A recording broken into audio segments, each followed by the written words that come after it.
Welcome to our channel. Today Bible verse in Tamil.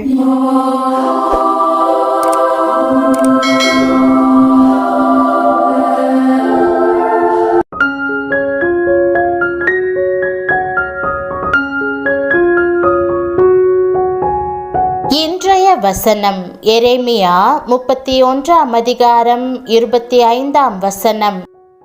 கிறிஸ்துவுக்குள் பிரியமானவர்களே, நம்முடைய ஆண்டவரும் இரட்சகருமான இயேசு கிறிஸ்துவின் வல்லமையுள்ள நாமத்தில் உங்களை வாழ்த்துகிறேன். இன்றும் கர்த்தர் உங்களோடு பேசி அவருடைய வாக்குறுதியை உங்களுக்கு கொடுக்கிறார். இன்றைய வாக்குறுதி வார்த்தை எரேமியா 31:25 எடுக்கப்பட்டது. நான் விடாய்த்த ஆத்துமாவை சம்பூரணமடைய பண்ணி தொய்ந்த எல்லா ஆத்துமாவையும் நிரப்புவேன் என்று கூறுகிறார். யுவான் என்ற விவேகமான நாட்டுப்பற்றுள்ள சீன அரசு அதிகாரி வாழ்ந்தார் என்ற மரபு கதை ஒன்று உண்டு. நாட்டை அழிக்கக்கூடிய ஒரு ஆபத்து நெருங்கி வருவதாக அவர் அரசருக்கு அநேக முறை எடுத்து கூற முயன்றும் அரசர் அவர் அறிவுரையை ஏற்றுக்கொள்ளவில்லை. இறுதியில் யுவான் நாடு கடத்தப்பட்டார். தான் எந்த எதிரி குறித்து எச்சரித்தாரோ அந்த எதிரியால் தன் அன்புக்குரிய நாடு அழிந்தது என்று அறிந்தபோது தன் உயிரை மாய்த்து கொண்டார். சில விஷயங்களில் யுவானின் வாழ்க்கை எரேமியாவின் வாழ்க்கையை ஒத்திருக்கிறது. அவரது எச்சரிக்கையை ஏளனம் செய்த அரசர்களை அவரும் சேவித்தார். அவர் நாடும் சூறையாடப்பட்டது. ஆனால் யுவான் நம்பிக்கை இழந்து போனார்.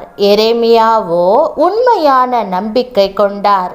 ஏன் இந்த வித்தியாசம்? உண்மையான நம்பிக்கை அளிக்கும் ஆண்டவரை எரேமியா அறிந்திருந்தார். உன் முடிவை பற்றி உனக்கு நம்பிக்கை உண்டு. உன் பிள்ளைகள் தங்கள் தேசத்துக்கு திரும்பி வருவார்கள் என்று தேவன் எரேமியாவிற்கு உறுதியளித்தார். எருசலேம் அழிக்கப்பட்டாலும் அது பின்னர் மீண்டும் கட்டப்பட்டது. நம்பிக்கையை இழக்க வைக்கும் சூழ்நிலைகளை நாம் சந்திக்க நேரலாம். நீங்கள் மிகவும் சோர்வாக இருக்கலாம். வாழ்க்கையில் நீங்கள் பல முயற்சிகளை எடுத்திருக்கலாம். ஆனால் அவை எதுவும் வெற்றி அடையாமல் போயிருக்கலாம். அல்லது நீங்கள் ஒரு தொழிலை தொடங்கி பல தடைகளை எதிர்கொண்டு வரலாம். ஒருவேளை நீங்கள் ஒரு வேலையை பெறுவது அல்லது உங்கள் வேலையில் நிலைத்திருப்பது கடினமாக இருக்கலாம். நீங்கள் தோல்விகளையும் சிக்கல்களையுமே எதிர்கொண்டு வரலாம். இன்று உங்கள் கனவுகள் சிதைந்ததாக தோன்றலாம். உங்கள் ஊழியத்திற்கு எதிர்பார்த்த ஆத்துமாக்கள் வராமல் இருக்கலாம். நீங்கள் மிகவும் சோர்வாக இருக்கிறீர்கள் என்று ஆண்டவரிடம் சொல்லிக் கொண்டிருக்கலாம். உங்கள் வாழ்க்கை ஸ்தம்பித்து விட்டது என்று உங்கள் மனதில் ஓடும் பல எதிர்மறை எண்ணங்களால் தனிமைப்பட்டு மனச்சோர்வடைகிறீர்கள் அல்லவா? தோய்ந்து சோர்ந்து போன உள்ளங்களை ஆயிரமாய் இந்த உலகத்தில் காண முடிகிறது. சிலர் பல வருடங்களாக வியாதியினால் அவதிப்பட்டு சலித்து போய், ஐயோ சீக்கிரமா என் உயிர் போக வேண்டும், என் வாழ்க்கையே எனக்கு வெறுத்து போய்விட்டது என்று சொல்லி கண்ணீர் வடிக்கிறார்கள். சிலர் கடன் பாரத்தை சுமக்க முடியாமல் தோய்ந்து போய் இருக்கிறார்கள். குடிகார கணவனின் அடிகளை தாங்க முடியாமல் அநேக பெண்கள் விடாய்த்து போய் இருக்கிறார்கள். இப்படியாக பல வகை துன்பங்கள் உலகத்தில் உண்டு. அந்த சூழ்நிலைகளிலெல்லாம் இதுதான் எங்களுடைய வாழ்க்கையின் விதி என்று உலகத்தார் போல எண்ணாமல் கர்த்தரண்டை நம்பிக்கையோடு வந்தால் அவர் நிச்சயமாய் உதவி செய்வார். வாழ்க்கை நம்மை கீழே தள்ளும் போதும் நாம் நிமிர்ந்து பார்க்க முடியும். ஏனென்றால் கர்த்தர் சிங்காசனத்தில் அமர்ந்திருக்கிறார். நம்முடைய நாட்கள் அவர் கைகளில் இருக்கிறது. நம்மை அவர் அவர் இருதயத்திற்கு அருகில் வைத்திருக்கிறார். நான் விடாய்த்த ஆத்துமாவை சம்பூரணமடைய பண்ணி தோய்ந்த எல்லா ஆத்துமாவையும் நிரப்புவேன் என்று அவர் வாக்களிக்கிறார். கர்த்தர் தாகமுள்ளவன் மேல் ஆறுகளையும் வறண்ட நிலத்தின் மேல் பெரும் மழையையும் ஊற்றுகிறவர். அவரால் செய்யக்கூடாத அற்புதமான காரியம் ஒன்றுமில்லை. மனுஷனால் கூடாதது எல்லாமே தேவனால் கூடும்.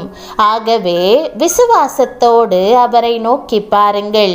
கர்த்தரையே நோக்கி பார்த்த தாவீது, என் சத்துருக்களுக்கு முன்பாக நீர் எனக்கு ஒரு பந்தியை ஆயத்தப்படுத்தி என் தலையை எண்ணெயால் அபிஷேகம் பண்ணுகிறீர், என் பாத்திரம் நிரம்பி வழிகிறது என்று உற்சாகத்தோடு சொல்லுகிறார்.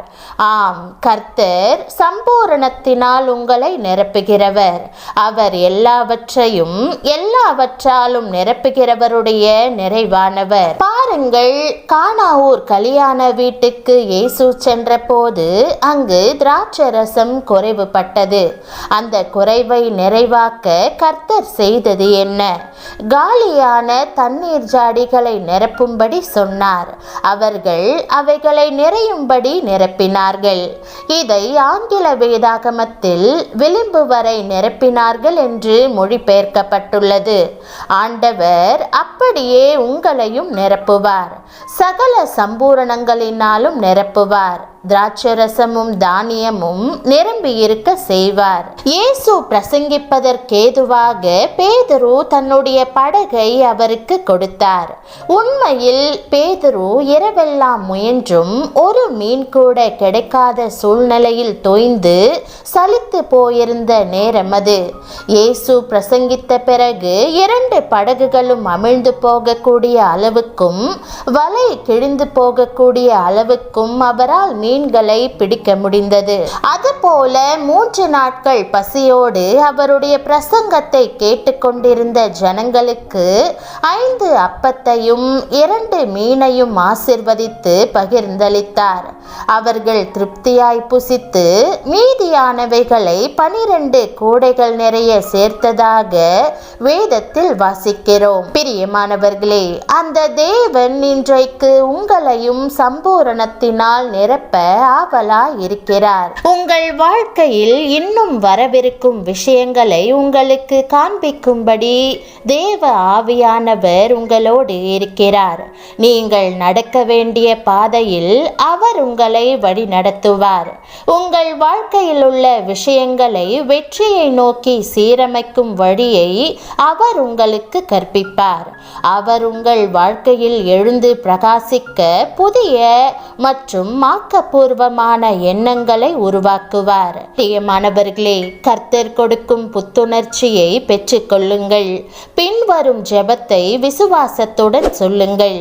தேவன் உங்கள் வாழ்க்கையில் அற்புதங்களை செய்வதை காண்பீர்கள். ஜெபம். அன்பின் பரலோக தகப்பனே, இன்றைய வாக்குறுதி வார்த்தைக்கு நன்றி. உம்முடைய வல்லமையினால் என்னை பலப்படுத்துவதாக கொடுக்கும் வாக்குதத்தத்திற்காக உம்மை ஸ்தோத்தரிக்கிறேன். நான் சுயமாய் விஷயங்களை செய்ய முயற்சித்து மிகவும் சோர்ந்து போயிருக்கிறேன் என்பது உண்மைதான். ஆனாலும் நீர் என்னை புதுப்பித்து என்னை மீண்டும் பலப்படுத்த போகிறதற்காக உமக்கு நன்றி. என்னை நம்பிக்கையால் நிறைத்து எல்லா காரியங்களும் உம்முடைய வழியில் நீர் குறித்த காலத்தில் நன்மையாக நடக்கும் என்று விசுவாசிக்க எனக்கு உதவும். பரிசுத்த ஆவியானவரே, என் வாழ்க்கையின் ஒவ்வொரு காரியத்திலும் உமது ஞானத்தின் வழிகாட்டுதலை காண்பித்தருளும். இதன் மூலம் நான் தேவ சித்தத்தை நிறைவேற்றுவேன். இயேசுவின் நாமத்தில் ஜெபிக்கிறேன் நல்ல பிதாவே, ஆமென். தேவனுடைய நாமம் மகிமைப்படுவதாக. ஆமென்.